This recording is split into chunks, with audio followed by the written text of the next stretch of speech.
ಶ್ರೀವೆಂಕಟೇಶಂ ಲಕ್ಷ್ಮೀಶಂ ಅನಿಷ್ಟಗ್ನಮವಿಷ್ಟದಂ ಚತುರ್ಮುಖೈರತನಿಯಂ ಶ್ರೀನಿವಾಸಂ ಭಜೇನಿಶಂ ಆನಂದತೀರ್ಥವರದೆ ದಾನವಾರಣ್ಯ ಪಾವಕೆ ಜ್ಞಾನದಾಯಿನಿ ಸರ್ವೇಶಿ ಶ್ರೀನಿವಾಸಿಸ್ತು ಮೇ ಮನಃ. ಕೃಷ್ಣಾಯ ವಾಸುದೇವಾಯ ದೇವಕೀ ನಂದನಾಯ ಚ ನಂದ ಗೋಪಕುಮಾರಾಯ ಗೋವಿಂದಾಯ ನಮೋ ನಮಃ. ಆಚಾರ್ಯರ ಮಧ್ವ ಪರಂಪರೆಯಲ್ಲಿ ಬರುವ ಎಲ್ಲ ಯತಿ ಶ್ರೇಷ್ಠರಿಗೆ ದಾಸವರಣ್ಯರಿಗೆ ನಿಮ್ಮೆಲ್ಲರ ಮುಖಾಂತರ ಶಿರಸಾಷ್ಟಾಂಗ ನಮಸ್ಕಾರ ಸಲ್ಲಿಸ್ತಾ ಶ್ರೀ ರಾಘವೇಂದ್ರ ಸ್ವಾಮಿಗಳ ಆರಾಧನಾ ಅಷ್ಟೋತ್ತರ ಸದ್ಭಕ್ತರೇ, ಹರಿವಾಯು ಗುರುಗಳ ಅನುಗ್ರಹದಿಂದ ಇವತ್ತಿನ ನುಡಿ ಸ್ಮರಣೆ ನಮನ 387ನೇ ನುಡಿ ಸ್ಮರಣೆ ನಮನ. ಈ ಭಾಗದಲ್ಲಿ ದಾಸ ಸಾಹಿತ್ಯ ಪ್ರವರ್ತಕರಾದ ಶ್ರೀಪಾದರಾಜರ ಆರಾಧನೆ, ವಾದೀಂದ್ರ ತೀರ್ಥರ ಆರಾಧನೆ, ಸತ್ವಾಭಿನವ ತೀರ್ಥರ ಆರಾಧನೆ ಕೂಡ ಬರ್ತಕ್ಕಂಥ ಅತ್ಯಂತ ಪುಣ್ಯ ಮಾಸ, ಪುಣ್ಯ ಪಕ್ಷ ಇರತಕ್ಕಂಥ ಒಂದು ಈ ಸಂದರ್ಭದಲ್ಲಿ, ಯಾಕಂತ ಹೇಳಿದರೆ ನಾವು ಆಚಾರ್ಯರ ಪರಂಪರೆಯಲ್ಲಿ ನೋಡಿದಾಗ ಮಧ್ವಾಚಾರ್ಯರ ನಂತರ ಬಂದವರೇ ಪದ್ಮನಾಭ ತೀರ್ಥರು. ಅವರೇ ಸ್ಥಾಪಿಸಿದ ಮೊದಲನೆಯ ಮಠ ಅಂತ ಹೇಳಿದರೆ ಅದು ಶ್ರೀಪಾದರಾಜರ ಪೂರ್ವಾಶ್ರಮದ ಮಠ, ಅವರ ಒಂದು ಯತಿಗಳ ಮಠ.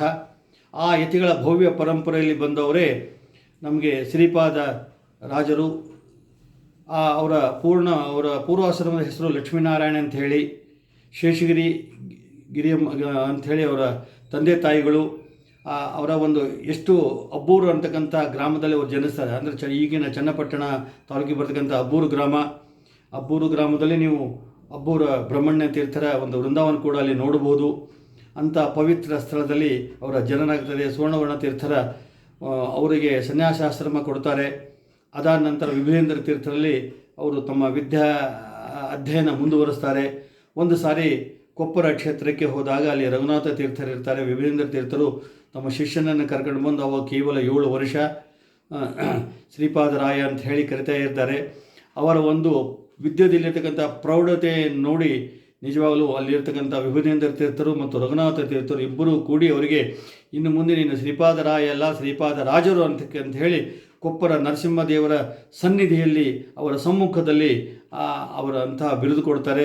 ಇವತ್ತಿಗೂ ಶ್ರೀಪಾದರಾಯ ಅಂತೇಳಿ ಯಾರು ಅನ್ನೋದಿಲ್ಲ, ಶ್ರೀಪಾದರಾಜರು ಅಂತಾರೆ. ಯಾಕಂದರೆ ರಾಜರು ಕೊಟ್ಟಿರ್ತಕ್ಕಂಥ ಬಿರುದು ಅದು ಸಾಮಾನ್ಯ ಬಿರುದಲ್ಲ. ಯಾಕಂದರೆ ಮುಂದೆ ಸಾಳುವ ನರಸಿಂಹರಾಜ ಬಂದಂಥ ಬ್ರಹ್ಮಹತ್ಯೆ ದೋಷ ಹೋದಾಗ ಅವರಿಗೆ ಸಿಂಹಾಸನ ಮೇಲೆ ಕೂಡ ಕೂಡಿಸ್ತಾರೆ.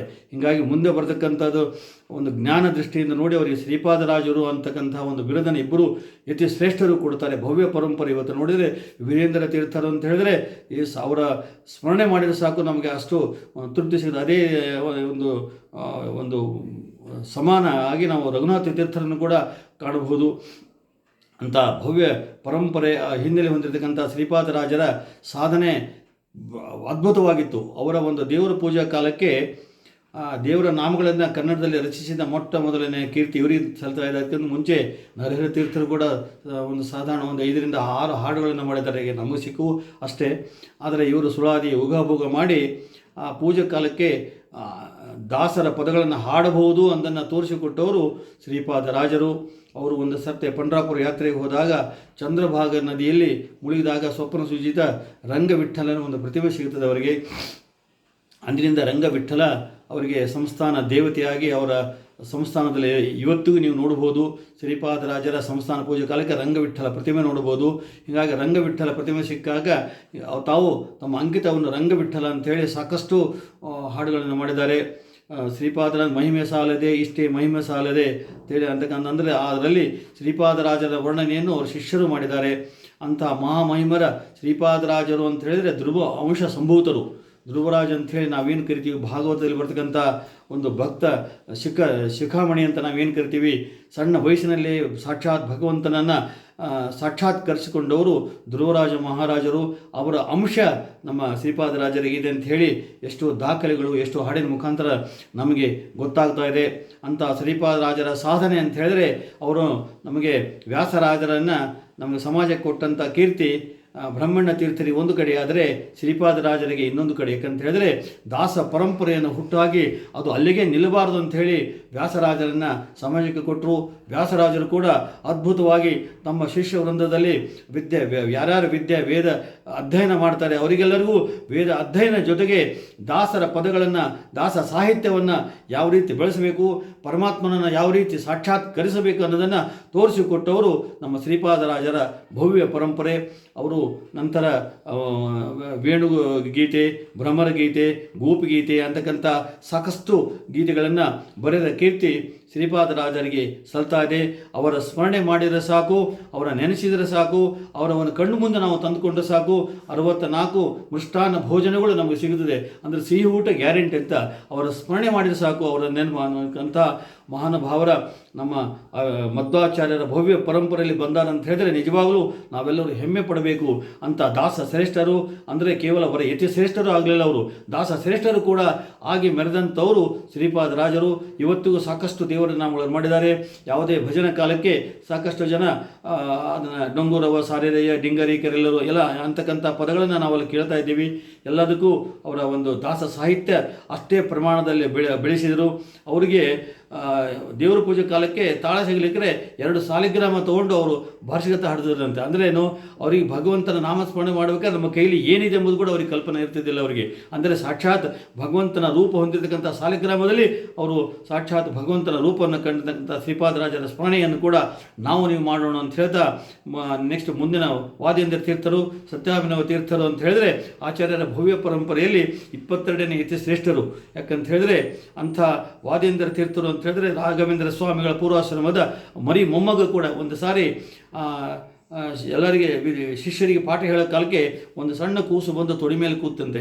ಕೂತಾಗ ಶಿಷ್ಯರೆಲ್ಲರೂ ಅದನ್ನು ಕರ್ಕೊಂಡು ಮತ್ತೆ ನಮಗೆ ಪಾಠಕ್ಕೆ ತೊಂದರೆ ಆಗಬಾರ್ದಂತ ಅವನು ಕೂಸಿನ ಕರ್ಕೊಂಡಾಗ ಹೇಳಿದ್ರಂತ, ಕೂಸು ನನ್ನ ತೊಳೆ ಮೇಲೆ ಕೂಡಲಿ, ಅದು ಸಾಮಾನ್ಯ ಕೂಸಲ್ಲ, ಮುಂದೆ ನನ್ನ ಪರಂಪರೆಯಲ್ಲೇ ಅವರು ಒಂದು ವಾದೇಂದ್ರ ತೀರ್ಥರಂತ ಹೇಳಿ ಬೆಳಗ್ತಾರೆ, ಸಾಕಷ್ಟು ಗ್ರಂಥಗಳನ್ನು ರಚನೆ ಮಾಡ್ತಾರೆ.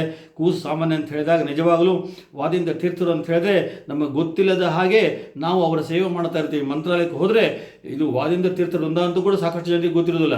ಆ ರಾಯರ ವೃಂದಾವನಕ್ಕೆ ನಾವೇನು ಪ್ರದಕ್ಷಿಣೆ ಹಾಕಿ ಬರ್ತೀವಿ, ಅವರಂತರ ರಾಯರಂತಾರೆ, ನೀವು ನನ್ನ ಪ್ರದಕ್ಷಿಣೆ ಹಾಕಿದರೆ ನಿಮಗೊಂದು ಬೋನಸ್ ಪಾಯಿಂಟ್ ಕೊಡ್ತೀನಿ.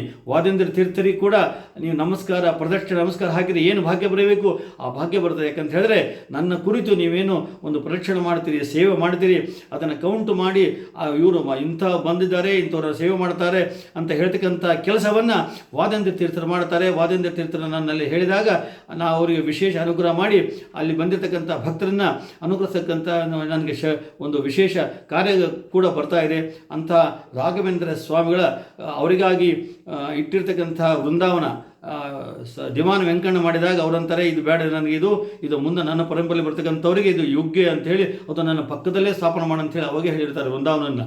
ಅದೇ ರೀತಿಯಾಗಿ ಸಾಕ್ಷಾತ್ ರಾಮದೇವರು 2 ಘಳಿಗೆ ಕಾಲ ಕೂತಂಥ ಒಂದು ಕಲ್ಲಿನಲ್ಲಿ ತಮ್ಮ ಒಂದು ವೃಂದಾವನ, ಅದರ ಜೊತೆಗೆ ಅದೇ ಕಲ್ಲಿನಲ್ಲಿ ತಮ್ಮ ರಾಯರ ಎದುರಿಗೆ ನೀವು ಏನು ಒಂದು ಹನುಮಂತ ದೇವರ ಮೂರ್ತಿ ನೋಡ್ತೀರಿ, ಅದನ್ನು ಕೂಡ ಅದೇ ಕಲ್ಲಿನಲ್ಲಿ ಕೆತ್ತಿದ್ದು ಅವರು ಯಾವ ರೀತಿ ಕೆತ್ತಬೇಕು ಅಂತಕ್ಕಂಥ ಒಂದು ಸಣ್ಣ ಮಾದರಿ ವೃಂದಾವನವನ್ನು ತೋರಿಸ್ತಾರೆ ವೆಂಕಣ್ಣನಿಗೆ. ಇದೇ ರೀತಿ ಮಾಡ್ಬೇಕಂತ ಹೇಳಿ ಆ ನಿಮ್ಮ ಮಾದರಿ ವೃಂದಾವನ ನೋಡಬೇಕಾದ್ರೆ ಚಿತ್ರದುರ್ಗಕ್ಕೆ ಹೋದಾಗ ಅಲ್ಲಿ ಶ್ರೀ ರಾಘವೇಂದ್ರ ಸ್ವಾಮಿ ಮಠ, ಚಿತ್ರದುರ್ಗ ಕಲ್ಲಿನ ಕೋಟೆ ಹತ್ತಿರತಕ್ಕಂಥ ಮಠಕ್ಕೆ ಹೋದಾಗ ನಿಮಗೆ ರಾಯರ ವೃಂದಾವನ ಮೇಲೆ ರಾಯರೇ ತಾವೇ ಸ್ವತಃ ಕೆತ್ತಿಸಿದ ಮಾದರಿ ವೃಂದಾವನ ಕೂಡ ನೋಡ್ಬೋದು.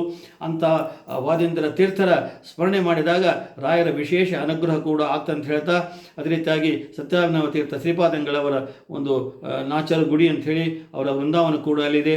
ಅಂದರೆ ಉತ್ತರಾದಿ ಮಠ ಭವ್ಯ ಪರಂಪರೆಯಲ್ಲಿ ಒಂದು ಆಧ್ಯಾತ್ಮಿಕ ಶಕ್ತಿಯಾಗಿ ಮತ್ತು ಪ್ರಚಾರವನ್ನು ಸಂಪೂರ್ಣವಾಗಿ ಮಾಡಿದ ಕೀರ್ತಿ ಸತ್ಯಾಭಿನವ ತೀರ್ಥರಿಗೆ ಸಲ್ತಾ ಇದೆ.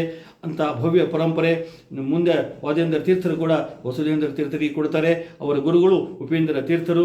ಇಂಥ ಭವ್ಯ ಪರಂಪರೆ ನಾವು ಯಾಕೆ ಸ್ಮರಣೆ ಮಾಡ್ತೀವಿ ಅಂತ ಹೇಳಿದರೆ, ಒಬ್ಬ ಯತಿಗಳ ಆರಾಧನೆ ಮಾಡಿದಾಗ ನಮಗೆ ಅವರ ಗುರುಗಳು ಯಾರು, ಅವರ ಶಿಷ್ಯರು ಯಾರು, ಅವರ ರಚಿತಕ್ಕಂಥ ಗ್ರಂಥಗಳೇನು, ಅವರ ಸಾಧನೆ ಏನು, ಅವರ ಮಹಿಮೆ ಏನು ಕೊಂಡಾಡ್ತಕ್ಕಂಥ ಒಂದು ಅವಕಾಶ ನಮ್ಮ ಈ ಮಧ್ವ ಪರಂಪರೆ ಬಂದಿರತಕ್ಕಂಥ ಅನುಯಾಯಿಗಳಿಗೆ ಸಿಗ್ತಾ ಇದೆ. ನಾವು ಅಲ್ಲಿ ಯಾವುದೇ ಯತಿಗಳಿದ್ದರೂ ಕೂಡ ಆ ಯತಿಗಳು ಸಾಮಾನ್ಯ ಯತಿಗಳು ಆಗಿರೋದಿಲ್ಲ. ಅವು ಬಿಡಿ ಸನ್ಯಾಸಿಗಳಿರ್ಬೋದು, ಮಠದ ಪರಂಪರೆಯಲ್ಲಿ ಬಂದಿರ್ಬೋದು, ಸಂಸ್ಥಾ ಒಂದು ಪೀಠಾಧಿಪತಿಗಳಿರ್ಬೋದು, ಯಾರೇ ಬಂದರೂ ಆಚಾರ್ಯರ ಮಧ್ವ ಸಿದ್ಧಾಂತವನ್ನು ಪ್ರಚಾರ ಮಾಡಿದ ಕೀರ್ತಿ ಎಲ್ಲ ಯತಿಗಳಿಗೆ ಸಲ್ತಾ ಇದೆ. ಎಲ್ಲ ಯತಿಗಳು ಕೂಡ ನಾವು ಒಂದು ಎಲ್ಲರಿಗೂ ಗೌರವ ಕೊಡಬೇಕು. ಇವರು ನಮ್ಮ ಯತಿಗಳಲ್ಲ ಅಂತಕ್ಕಂಥ ಭಾವನೆ ನಮ್ಮಲ್ಲಿ ಯಾವತ್ತೂ ಯಾವ ಕಾಲಕ್ಕೂ ಬರಬಾರದು ಅಂತ ಹೇಳ್ತಾ, ಪ್ರತಿಯೊಬ್ಬ ಯತಿಗಳನ್ನು, ಪ್ರತಿಯೊಬ್ಬ ದಾಸ ಶ್ರೇಷ್ಠರನ್ನು ಗೌರವಿಸತಕ್ಕಂಥ ಶಕ್ತಿ ನಮಗೂ ನಿಮಗೂ ಎಲ್ಲರಿಗೂ ಬರಲಿ ಅಂತ ಹೇಳ್ತಾ, ಇವತ್ತಿನ ನುಡಿಸ್ಮರಣೆ 387ನೇ ನುಡಿಸ್ಮರಣೆ ಕೇಳಿದ ಪ್ರತಿಯೊಬ್ಬರ ಮನೆಯಲ್ಲಿ ಪ್ರತಿನಿತ್ಯ ಶುಭ ಕಾರ್ಯಗಳು ನಿರಂತರವಾಗಿ ನಡೆಯಲಿ ಅಂತ ಹೇಳ್ತಾ ಎಲ್ಲರಿಗೂ ಅಭಿನಂದನೆಗಳು, ಅಭಿವಂದನೆಗಳು.